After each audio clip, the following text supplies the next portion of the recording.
اعوذ باللہ من الشیطان الرجیم بسم اللہ الرحمن الرحیم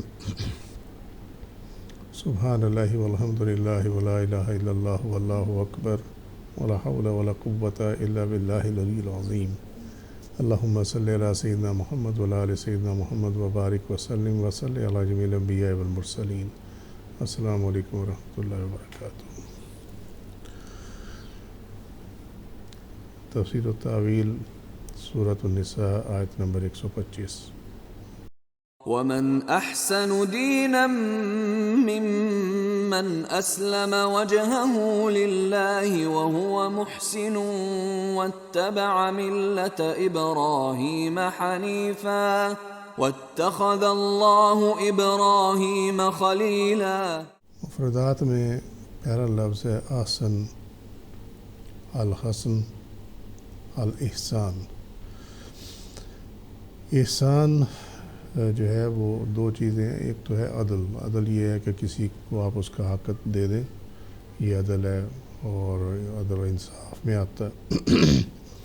لیکن احسان یہ ہے کہ دوسرے کو حق، اس کے حق سے جو بنتا ڈیو ہے اس سے زیادہ اس کو دے دیا جائے اور اپنے لیے جو ہے وہ کم رکھا جائے، یہ احسان ہے۔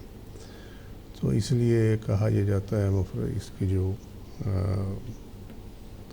تعریف ہے اس میں یہ ہے کہ یہ عدل سے ایک درجے اوپر ہے، یہ درجہ احسان کا عدل سے، عدل و انصاف سے اوپر ہے۔ عدل و انصاف کرنا تو واجب اور فرض ہے، مگر احسان کرنا مندوب یعنی مستحب ہے، پسندیدہ عمل ہے، اپریشیبل ہے۔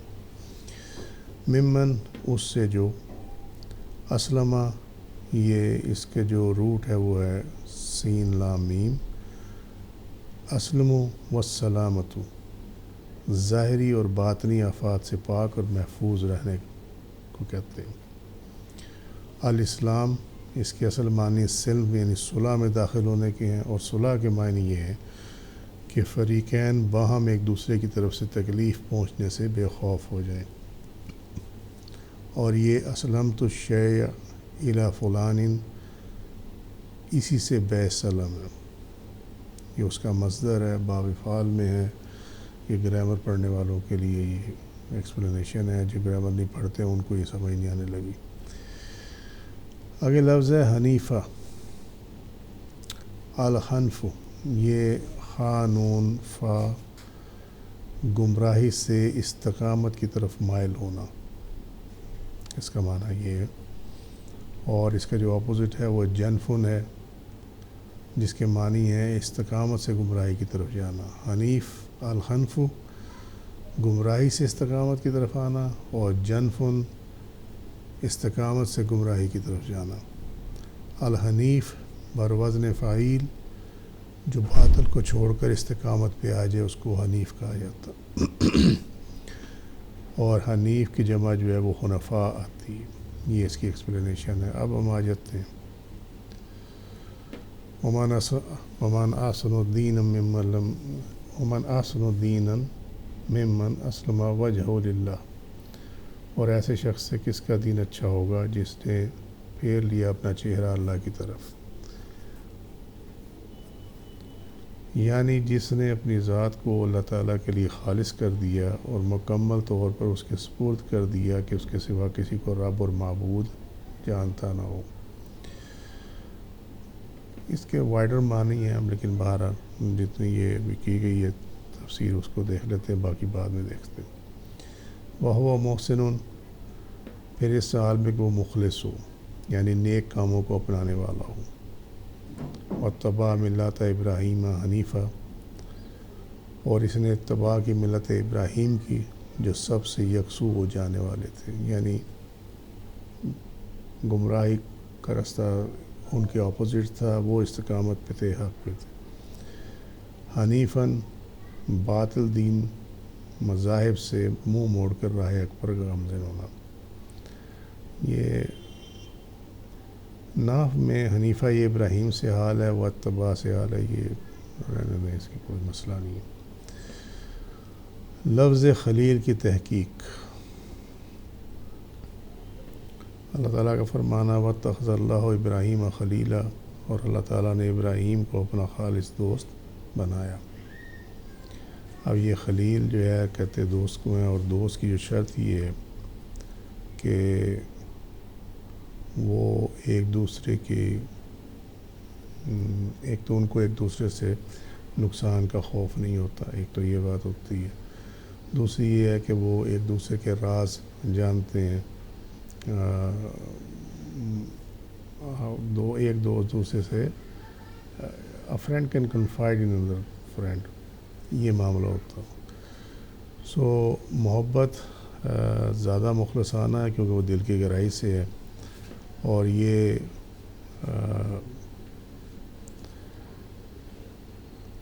خلیل کا جو اصل ہے وہ ہے المخال،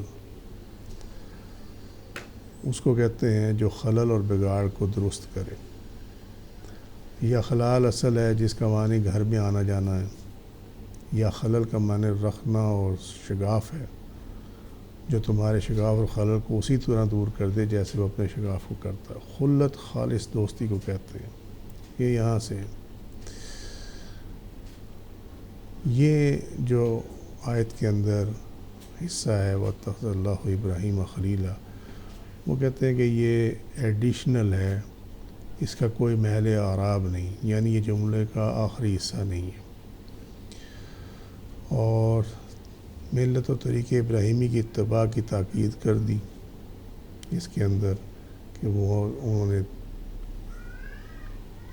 اس دین یہ جو دین حنیف ہے اس کے اوپر وہ قائم رہے، اور اس کا رزلٹ یہ ہے کہ اللہ تعالیٰ نے ان کو اپنا خلیل یعنی اپنا دوست بنا لیا۔ جو کوئی بھی حضرت ابراہیم علیہ السلام کی پیروی کرتے ہوئے اس سٹیج پہ پہنچے گا کہ جہاں اس کا تعلق نمبر 1 گمراہی سے بالکل نہ ہو، نمبر 2 وہ اپنی خالق یعنی اللہ سبحانہ و تعالیٰ کے آگے اپنے آپ کو مکمل طور پر سبمٹ کر دے، تو اس درجے پہ پہنچنے کے بعد اللہ تعالیٰ اس کو اپنا خلیل یعنی اپنا دوست بنا دیتا ہے، جس کو ہم عرف عام میں کہتے ہیں ولی اللہ، یہ امتی کے لیے۔ اور ولی جو ہے وہ کیونکہ نبی کریم صلی اللہ علیہ وسلم کے پاس نبوت بھی ہے اور ولایت بھی ہے، دونوں معاملات ہیں۔ حدیث شریف میں ہے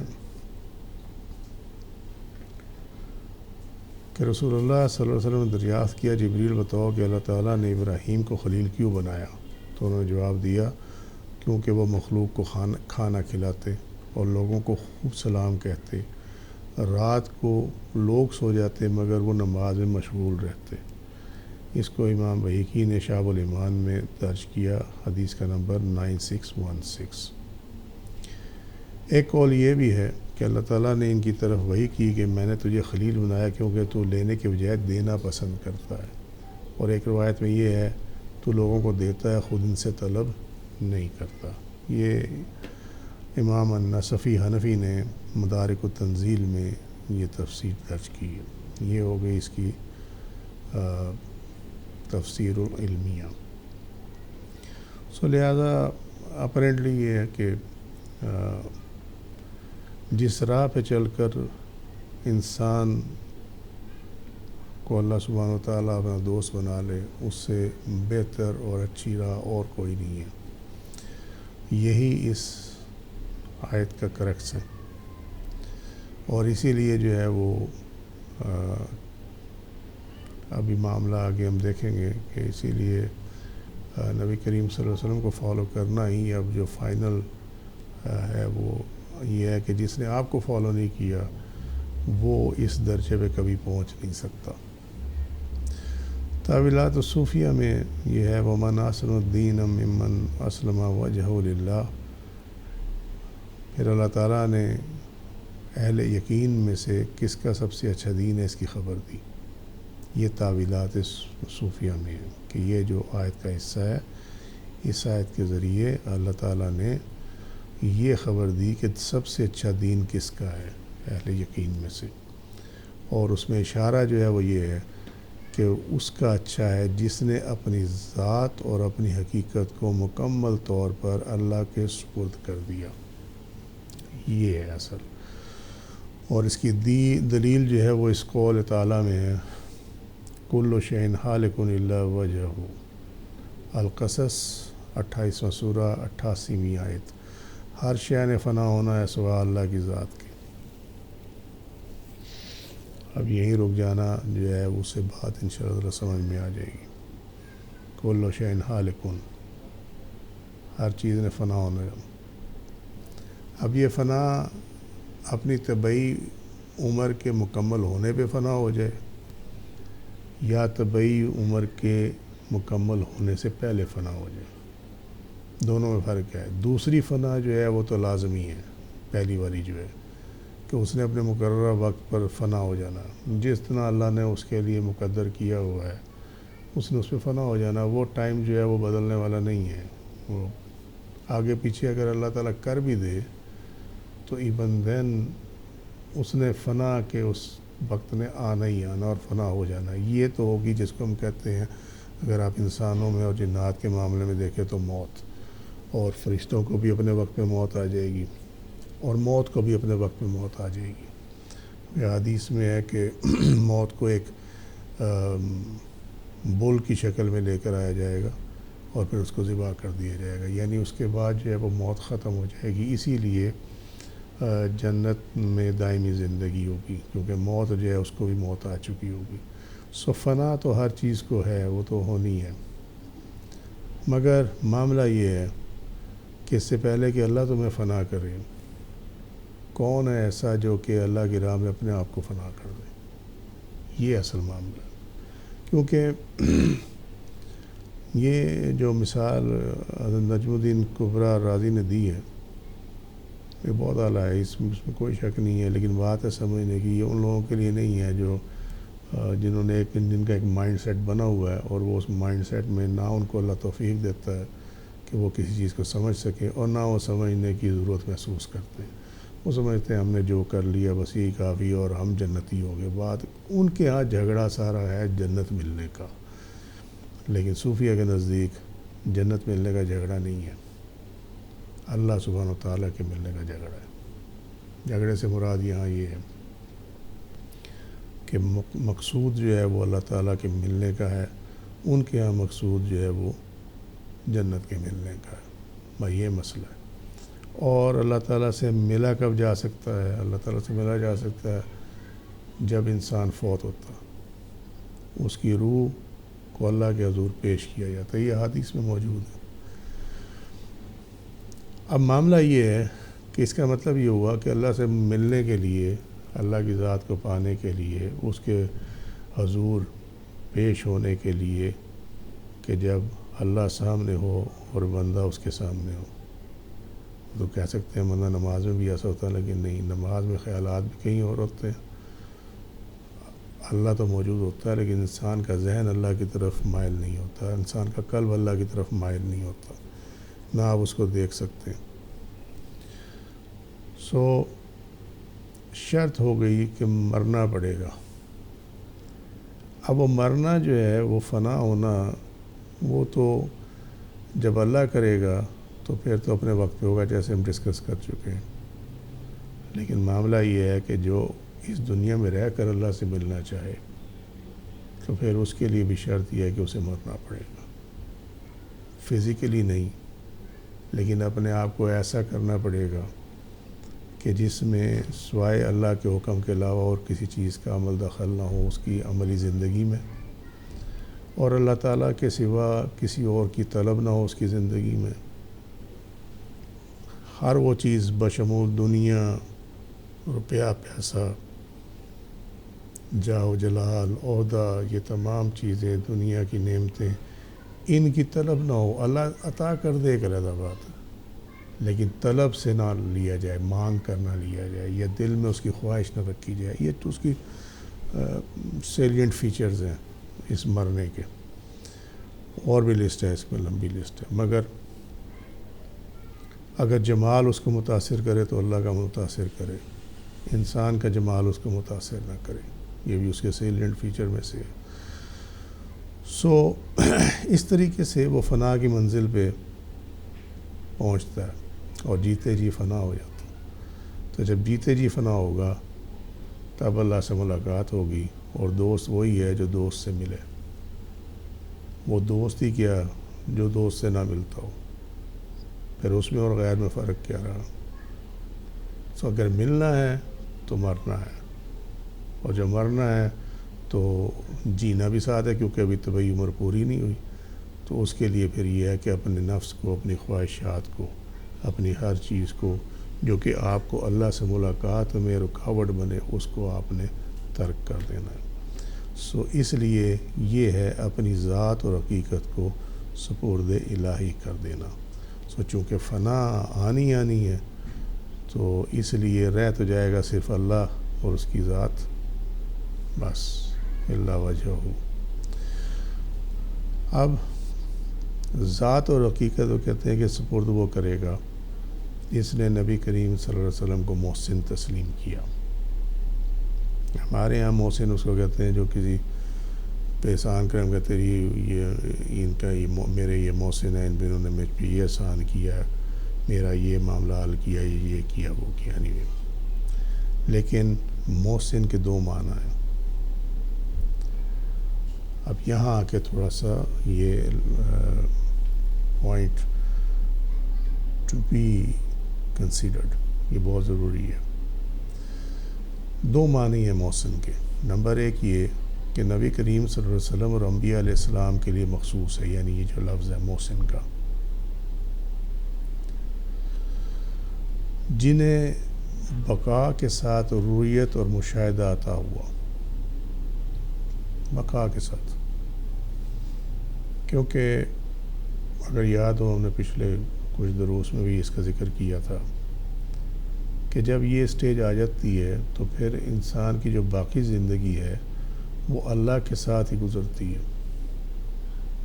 سو بقا کے ساتھ رویت اور مشاہدہ عطا ہوا، یہ نہیں ہوا کہ فوت ہوئے ہیں تو اللہ تعالیٰ کی رویت ہوئی اور مشاہدہ ہوا، نہیں، انہیں زندگی کی بقا کے ساتھ رویت اور مشاہدہ ہوا۔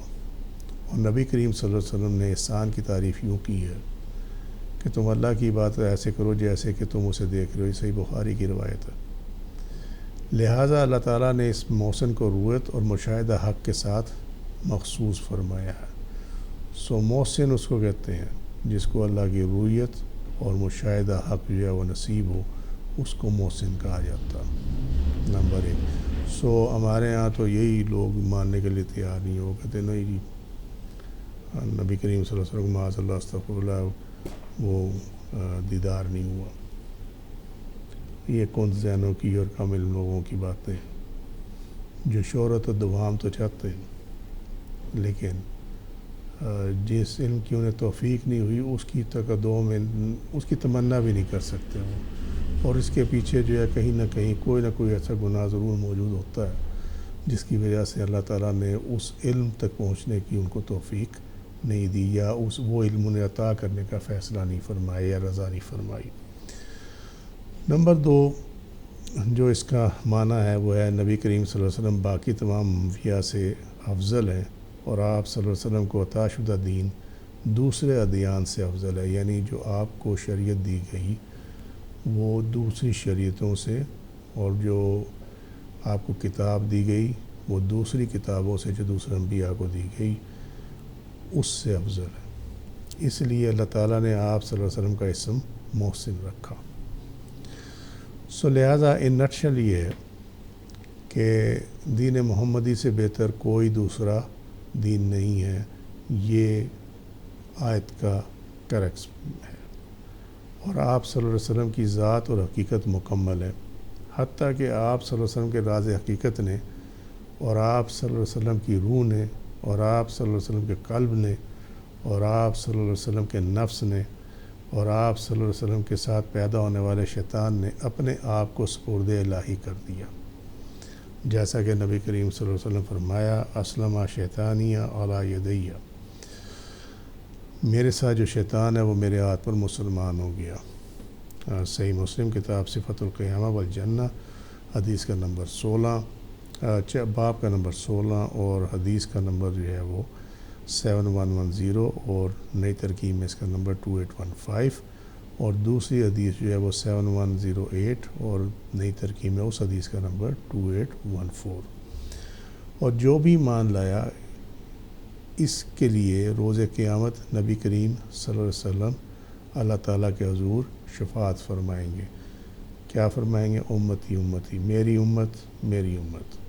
یہ صحیح مسلم کتاب الایمان چیپٹر 84 حدیث کا نمبر 479، نئی ترکیب میں اس کا نمبر 193۔ جبکہ آپ صلی اللہ علیہ وسلم کی نسبت دوسرے جو انبیاء ہیں وہ کر رہے ہوں گے نفسی نفسی، یعنی مجھے اپنی پڑی ہوئی ہے، مجھے اپنی فکر ہے۔ صحیح مسلم کتاب الایمان چیپٹر 84 حدیث کا نمبر 480 اور نئی ترکیب میں اس کا نمبر 194۔ یہ ایک قول ہے، عقیب و ہوا محسن، بعد میں آنے والا محسن ہے۔ تو نبی کریم صلی اللہ علیہ وسلم پہ یہ تمام چیزیں جو ہے یہ 100% پائی جاتی ہیں آپ صلی اللہ علیہ وسلم کی ذات مبارکہ میں، اور آپ کو جو اللہ نے رتبہ عطا فرمایا اس کے اندر۔ واتبع ملت ابراہیم حنیفہ، اور اس نے اتباع کی ملت ابراہیم کی جو سب سے یکسو ہو جانے والے تھے۔ اور احتمال یہ ہے کہ جس نے ملت ابراہیم کی اتباع کی اس کے مطابق حکم جاری کیے وہ محمد صلی اللہ علیہ وسلم ہے، جیسا کہ فرمایا ثم اوحینا الیک ان اتبع ملت ابراہیم حنیفہ، سورہ النحل 16واں سورہ 123 نمبر آیت۔ پھر ہم نے آپ کی طرف یہ وحی کی کہ آپ ملت ابراہیم کی پیروی کریں، اور نبی کریم صلی اللہ علیہ وسلم فرمایا بعثت بالحنیفیت السہلۃ السمحۃ، مجھے آسان روادار ملت ابراہیمی کے ساتھ بھیجا گیا ہے۔ جس نے پرفیکٹلی فالو کیا ملت ابراہیمی کو وہ دراصل نبی کریم صلی اللہ علیہ وسلم ہی ہے، اور آپ نے آپ کو شریعت عطا ہوئی ہے اس کی بنیاد بھی جو ہے وہ ملت ابراہیمی یعنی شریعت ابراہیمی پہ ہے۔ سلسلہ احادیث صحیحہ الایمان والتوحید والدین والقدر حدیث کا نمبر 177 اور ترکیب فوائد الباقی میں اس کا نمبر 2924۔ مسند امام احمد بن حنبل کی جو مسند ہے اس میں مرویات ابی امامہ حدیث کا نمبر 9521۔ مرکات المفاتیح شرح مشکات المصابیح کتاب الجہاد حدیث کا نمبر 3849۔ یہ حدیث ان تمام جگہوں پہ موجود ہے۔ پھر اس نے ملت ابراہیمی کی وضاحت شرح کی جس کی پیروی محمد صلی اللہ علیہ وسلم نے کی، اور وہ کیا ہے؟ اور اللہ تعالیٰ نے فرمایا واتخذ اللہ ابراہیم خلیلا، اور اللہ تعالیٰ نے ابراہیم کو اپنا خالص دوست بنایا۔ خلتن، دلی دوستی۔ اس کے لیے شرط کیا ہے؟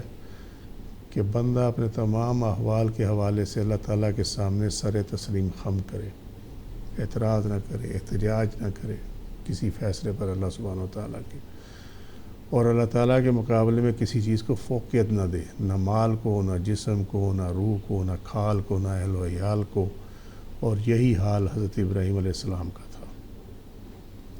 محبت کی شرائط میں سے ہے محبت میں فنا ہو جانا اور محبوب کے ساتھ بقا۔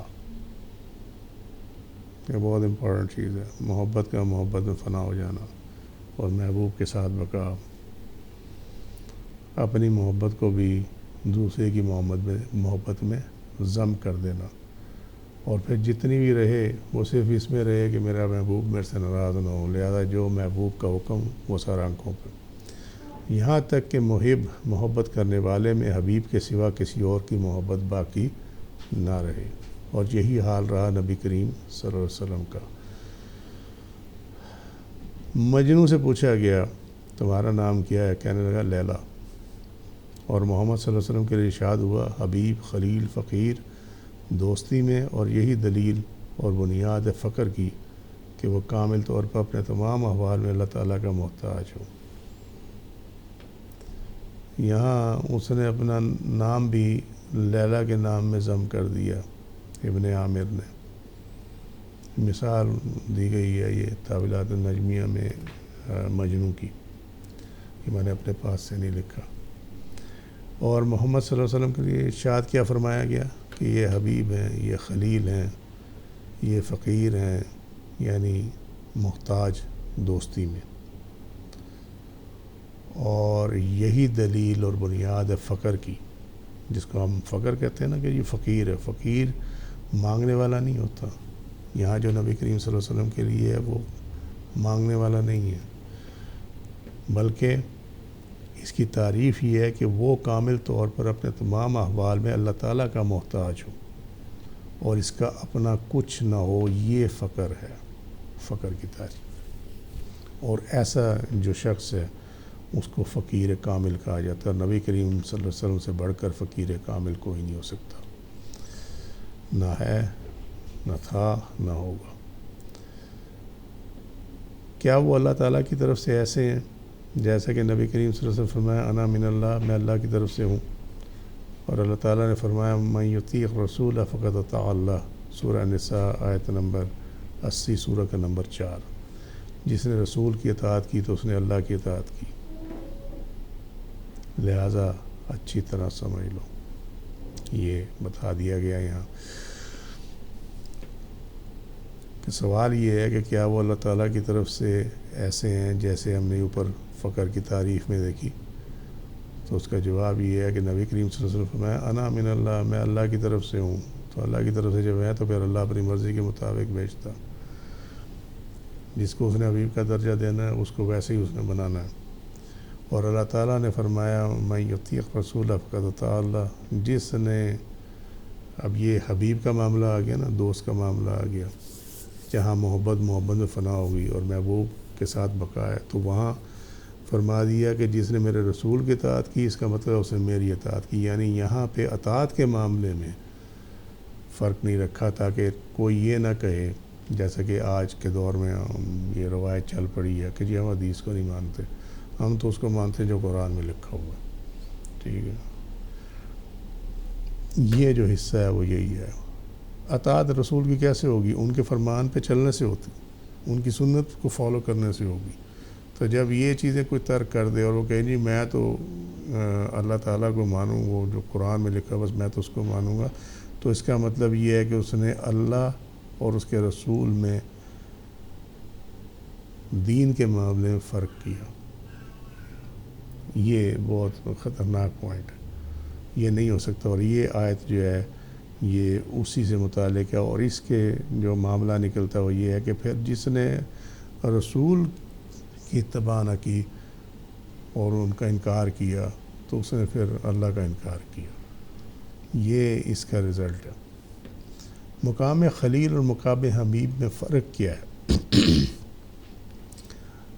اللہ نے حضرت ابراہیم علیہ السلام کو خلیل بنایا اور نبی کریم صلی اللہ علیہ وسلم کو حبیب بنایا۔ اب اس میں فرق کیا ہے؟ خلیل اللہ کی خاطر معبودان باطلہ کو اپنا دشمن بنا لیتا، جیسا کہ فرمایا فَإِنَّهُمْ عَدُوٌّ لِّي إِلَّا رَبَّ العالمین، سورہ الشعراء 26واں سورہ 77ویں آیت۔ لہٰذا وہ میرے دشمن ہے سوا تمام جہانوں کے پروردگار کی، حضرت ابراہیم علیہ السلام کا معاملہ۔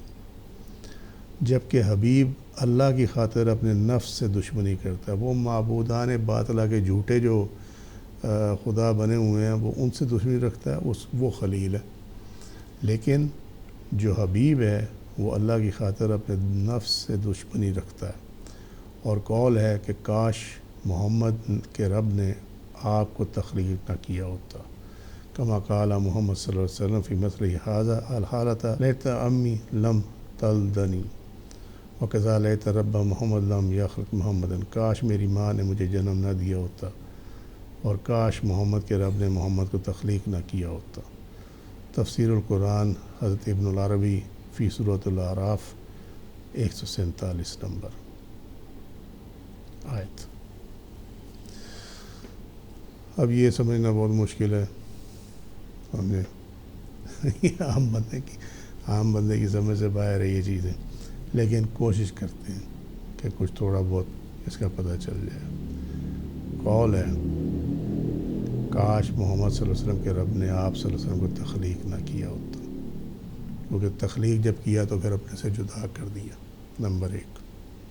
کیونکہ جب جدا ہو گیا تو پھر جدا ہونے کے بعد جب اس کی طرف واپسی کے لیے، یعنی پھر یہ ہے نا کہ آپ کو بھیج دیا دنیا میں، اب دنیا میں جب بھیج دیا تو پھر آپ کو وہ تقدو کرنی پڑے گی کہ جس کے بعد آپ کا جو رشتہ ہے وہ آپ پہ ظاہر ہو جائے. جب بھیجا گیا تو تب تو نہیں بتایا، لیکن جس طرح ولی اللہ دنیا میں آتے ہیں تو جب وہ دنیا میں راہ عمل پہ چلتے ہیں ان کو پھر نظر آتا ہے کہ ایکچولی ان کو پیدا کیوں کیا گیا تھا. یہ جو ڈفرنس رکھا گیا ہے اس کی بنیاد پہ یہ کہا گیا کہ کاش تخلیق نہ کیا ہوتا، اور کاش میری ماں نے مجھے جنم نہ دیا ہوتا، اور کاش محمد کے رب نے محمد کو تخلیق نہ کیا ہوتا. وجہ اس کی وہی ہے کہ محبوب سے جدائی کا جو تصور ہے وہی انسان کو کاٹ کھاٹتا اس معاملے میں. یہ اس کا مطلب ہے. آگے اللہ بہتر جانتا ہے، واللہ عالم بالصواب. مختصر بتا دیا تاکہ کوئی کمپلیکیشن نہ ہو. اس کی تفصیل لمبی ہے، اگر کسی کو چاہیے ہوگی یا کبھی انٹرسٹڈ ہو اور اللہ مجھے توفیق دے تو ضرور بیان کریں گے. جیسا کہ یہ قول جو کہ معنی کے لحاظ سے پہلے قول کے قریب ہے، اپنے اور تمہارے درمیان میں ہجوم کی صورت میں ہوں، لہذا اپنی سخاوت کو بلند کرو کیونکہ میں تمہارے درمیان ہوں. یہ منصور الحلاج جو تھے یہ ان کی دیوان میں سے ہے یہ شعر. انہوں نے کیا کہا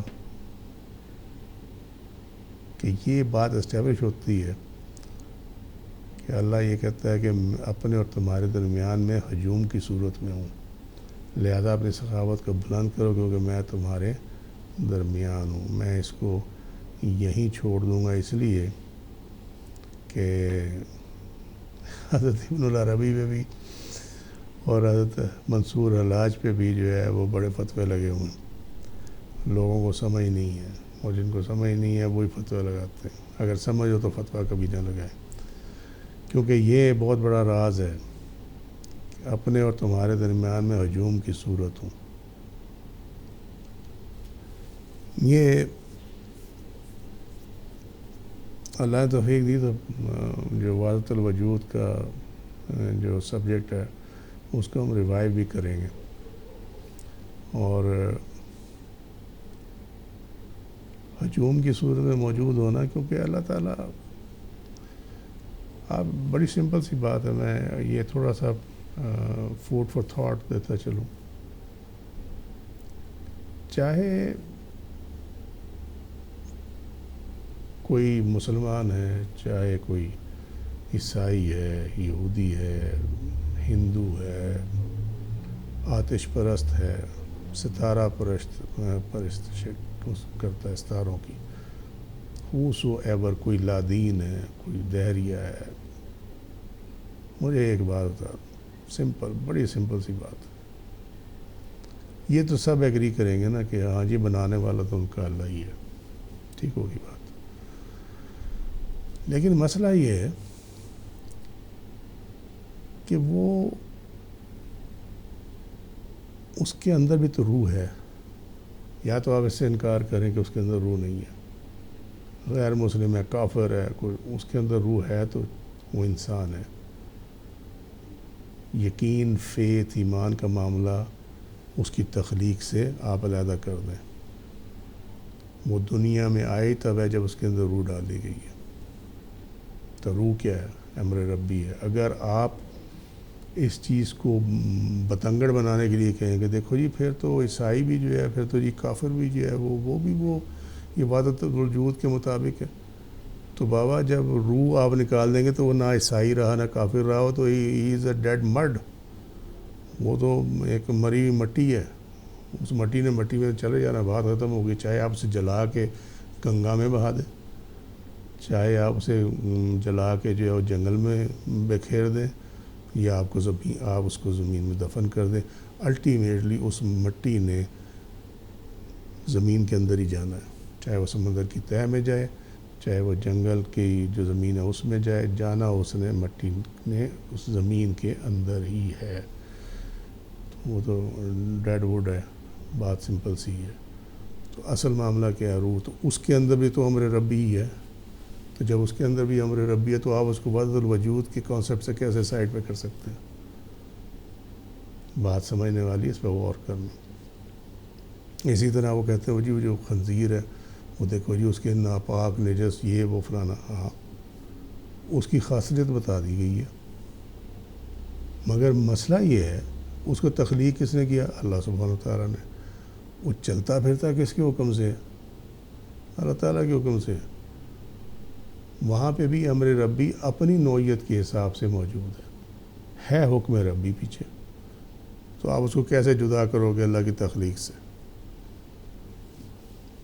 اس کے جو امر ہے اس کا، وہ جس صورت میں بھی ہے، آپ اس کا انکار کرو گے، آپ اللہ کے خالق ہونے کا انکار کرو گے، اور جہاں وہ انکار کیا وہاں آپ گئے، بات ختم ہو گئی، یعنی کہاں گئے؟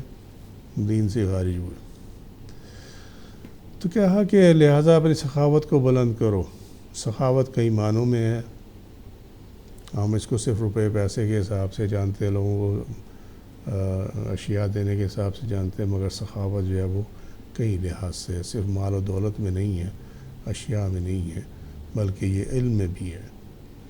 اور یہ سخاوت جو ہے یہ دوست کی دوستی میں بھی ہے، اس کے کئی پیرائے ہیں، کئی اس کے آسپیکٹ ہیں۔ کہ کیوں؟ کہ میں تمہارے درمیان ہوں، کہ اللہ تعالیٰ ہمارے درمیان موجود ہے۔ وَهُوَ مَعَكُمْ أَيْنَمَا كُنتُمْ، وہ وہی ہے جہاں تم ہو۔ پھر بھی لوگ جو ہے فتوے لگانے سے باز نہیں آتے، وہ کہتے ہیں نا کہ آقا مل بھی تیرا آسرا۔ کتاب کے مصنف شیخ الامام نے کہا، جب میں تیرے وجود کو سراپا رحمت دیکھا میں نے، تو میں نے اللہ تعالیٰ سے آرزو کی کہ کاش مجھے تخلیق نہ کیا ہوتا۔ نون بن راشد نے کہا تھا، اے زندگی تیری آمد میری خواہش نہ تھی۔ تخلیق نہ کیا ہوتا، وہ معاملہ وہی ہے کہ نہ یہ قطرہ عالم مانی سے جدا ہوتا، کیونکہ وہ جدائی آ گئی نا تخلیق کے بعد جو ہے۔ یہ تھی آج کی تفسیر و تعویل، اور جو تفسیر العلمیہ ہے وہ مدارک و تنزیل امام نصفی کی اس سے لی گئی، اور جو تعویل ہے وہ تعویلات النجمیہ فی تفسیر الاشعری الصوفی نجم الدین الاسدی الرازی الکبریٰ، اور اس میں جو اس کو مکمل کیا وہ شیخ اللہ سمنانی نے کیا، جلد 2 صفحہ 206 207۔ اس کو پرنٹ کیا دارالکتب علمیہ بیروت لبنان میں 1970 میں۔ آج کے لیے اتنا ہی، وما علینا الا البلاغ واللہ ورسولہ اعلم بالصواب۔ سبحانک اللہم وبحمدک، اشہد ان لا الہ الا انت استغفرک واتوب الیک۔ عملت سوءا وظلمت نفسی فاغفر لی فانہ لا یغفر الذنوب الا انت۔